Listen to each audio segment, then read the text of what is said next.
Hi, and welcome to Master's Choice, episode 8 of our podcast.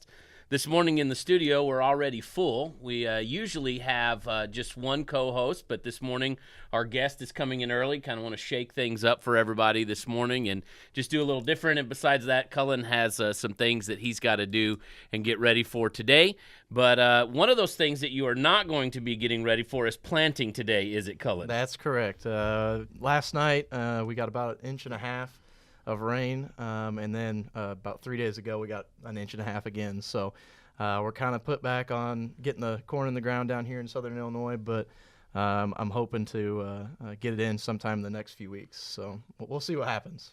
Well, so the next 3 days they're expecting 4 inches of rain. Yes, that's correct. So I guess you're kind of glad that there's no corn in the ground at the moment. Yeah, that's true. It's been a little damp and a little cold actually. I was a little more concerned with the nighttime temperatures, but yeah. So lucky we didn't have much in the ground. I put a little bit of sweet corn in the ground just to get some in and test out the planter. But besides that, yeah, we don't have anything in yet. Good we didn't, but these are the things that we deal with in agriculture. You play the weather game, so absolutely. And for you, the weather game is even more important because as our head plant breeder, the things that you're planting now aren't necessarily hybrid corn with good hybrid vigor and those things.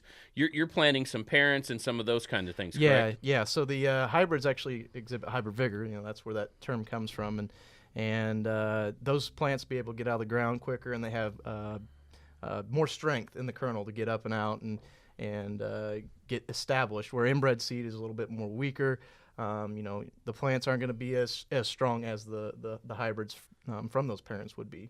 So yeah, that's the plus about not being in the ground right now. Yeah, that makes sense. So you're talking about planting this nursery and everything. How much nursery are you planting this year? Last year, you had about 1/2 acre? Yep, about 1/2 acre last summer, and then this summer I've projected it right around 6 acres worth. So that's about a 12-fold increase. So I'm pretty excited about it. We're going to be able to bring in some good help to help me out with it. Because obviously a one-man guy running around in 6 acres can't do it all. So be able to take a little bit more of a management leadership role there. And really looking forward to all the unique projects we'll have going on. So how many people do you think you're going to need to cover that 6 acres? I'm thinking it's about one person per 1,000 rows. Roughly it's about 3,000. But, over the time of the summer, I need to have some good help that has good attention to detail to make sure our purity's there when we put bags on. And then somebody who, I can rely on being there every single day in July and even into August doing pollination. So right now I'm thinking right around 3 will end up staying full-time during that summer. And then there might be some times when I need to bring in 4 to 5 people in total. But I like to get people out and train them early when the work's not as hard, and then slowly move into where I don't need as many in the end of the year. So for those guys who may not understand what a nursery is and those things, you could think about a farmer planting 6 acres, and he goes, "Why do I need 6 guys to plant 6 acres?" Or those kind of things. So what kind of things will these people be doing? So the main job for people who would be working with me in the nursery would be doing pollinations. So essentially waking up in the morning, getting out there about 7:30, 8 o'clock. We start putting out shoot bags, these little white bags that we put on the ear shoots to make sure there's no free pollen from this following day getting on those plants. Once about 9 o'clock, 10 o'clock comes around, then pollen starts flying. It really depends on the heat of the day, if we had rain the night before, stuff like that. But right around 9 to 10, we'll start being able to pulling tassel bags down, which that collects the pollen from that day. And then we can take that pollen and put on the silks underneath those shoot bags. And so I know for a fact that this plant, this ear specifically, had been pollinated by this pollen. So, and then that's how we do inbred development, and that's also how we do hybrid production. So with hybrid production, it's more on a grand scheme where you detassel the females, so you know that the female plants aren't pollinating anything, but the male pollen can get on to the female plants. So it's a little more hands-on. Got to go through every plant out there. So kind of a more intensive step prior to hybrid development. So last year, you had some really good help out there for a couple of days. Yeah. And there were some selections made. Yes, that's true. That are probably going to revolutionize the industry. Yeah, we could say that. Yeah. To fill people in, that was Kirk over here that was doing the pollinations. So I was able to let Mark take some pollinations, and I kind of tasked him with saying, go through this row or these rows and pick out one of these plants that you think might be, interesting, move on. And so I was able to let him do that. And actually, I will end this with when I harvested that row, I did find that the selection that Mark selected was probably the hardest kernel I had ever seen.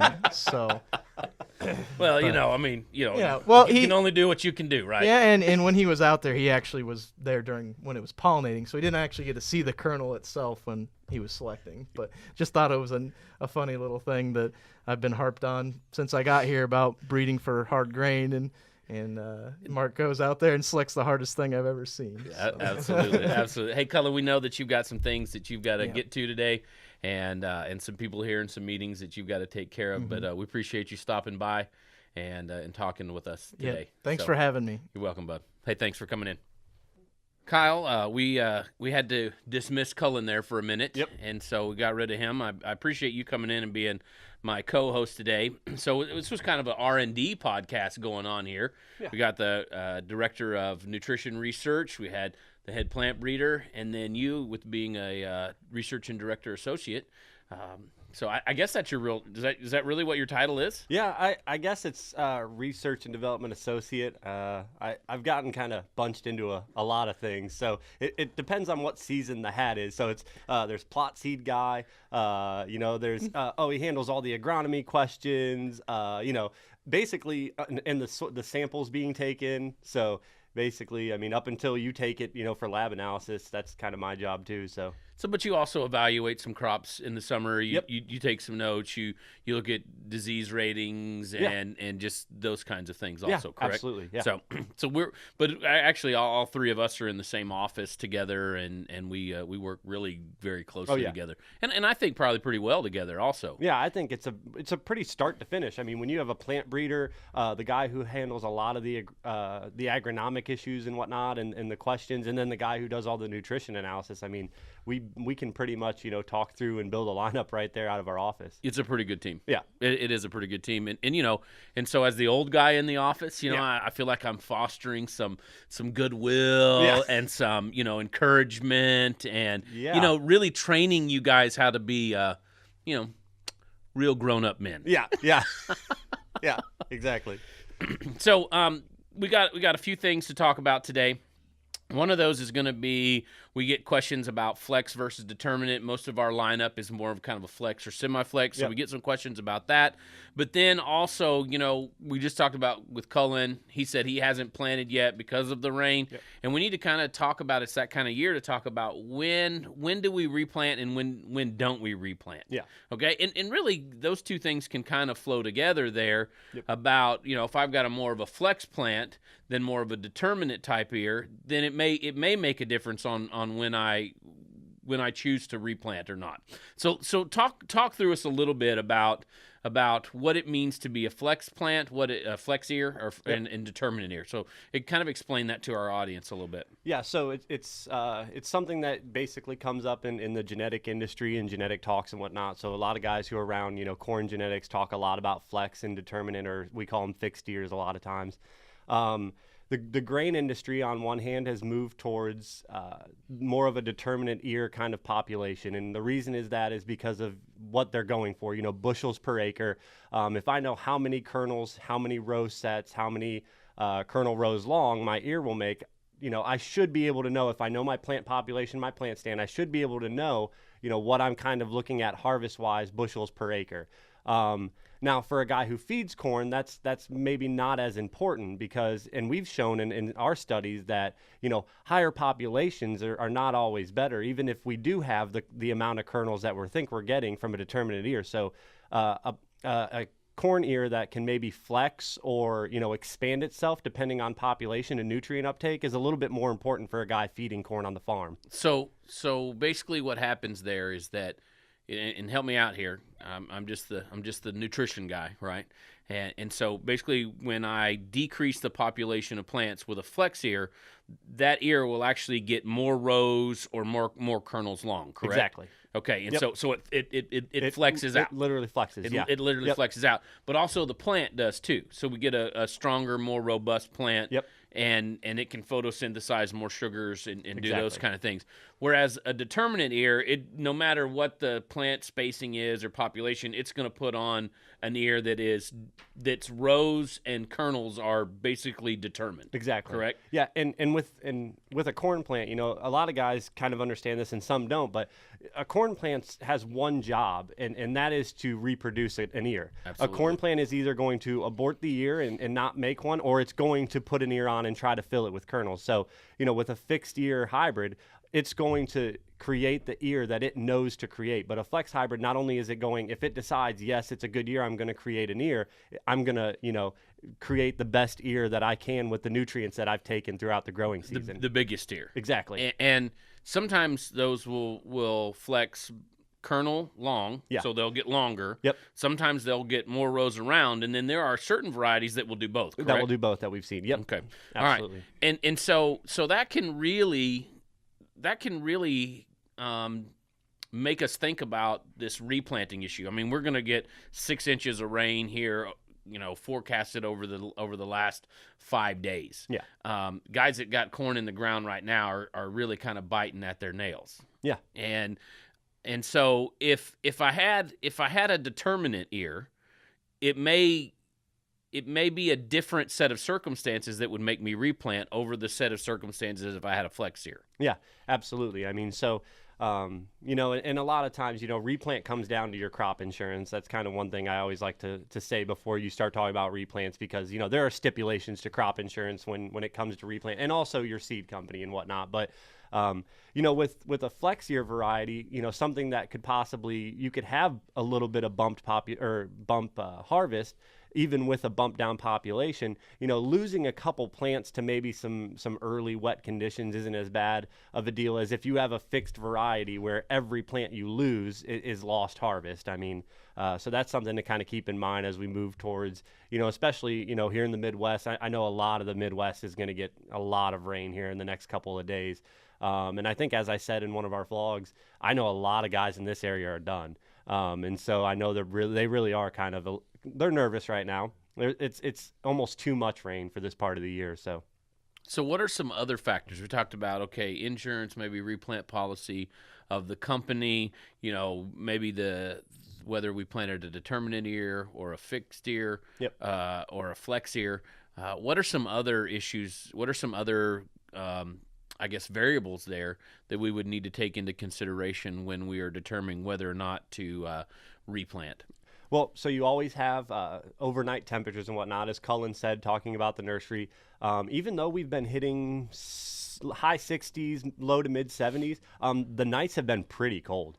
I mean, we've gotten down into the 40s and, knocking on the 30s, the door of the 30s. So, low overnight temperatures can be kind of detrimental to seed growing, especially in subsoil.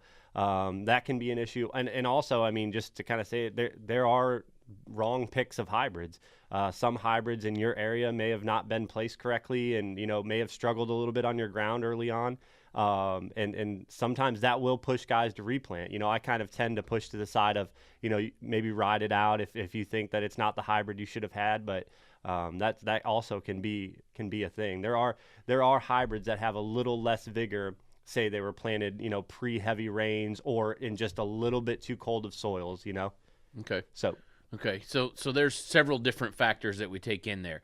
Is there a date factor for you in your mind? I mean, look, I will if I replant now, I can make up for that yield, but if I wait a week to decide, or if this happens a week later, it's just okay to ride it out from there. Yeah. I mean, is there a time frame there that sometimes works better or not? So there have been a lot of guys, especially in agronomy, who talk about, there are 5 or 6 great planting days of the year. They talk about there are days in April that are just, I mean, it's just like in hunting. Guys who hunt, especially whitetail, say if you're out on November 10th, you have a really good chance of killing a big deer. And they say that in corn planting also. If you plant in one of these 5 or 6 days, your plant or your harvest is there's a chance it's going to be very good. And when it comes to replant, I think it's just the earlier the better. It's not one of those things you want to wait out, Okay. because then you're talking about, especially if you're a fuller season guy, if you're planting, 110-day plus material, you're looking at having to shorten up, and anytime you shorten up, we're looking at, losing tons per acre and whatnot. So Makes sense. So you were not in the office yesterday. Or the day before? Yeah, the day before. Yep. So the day before, earlier in the week. Yeah. Earlier in the week.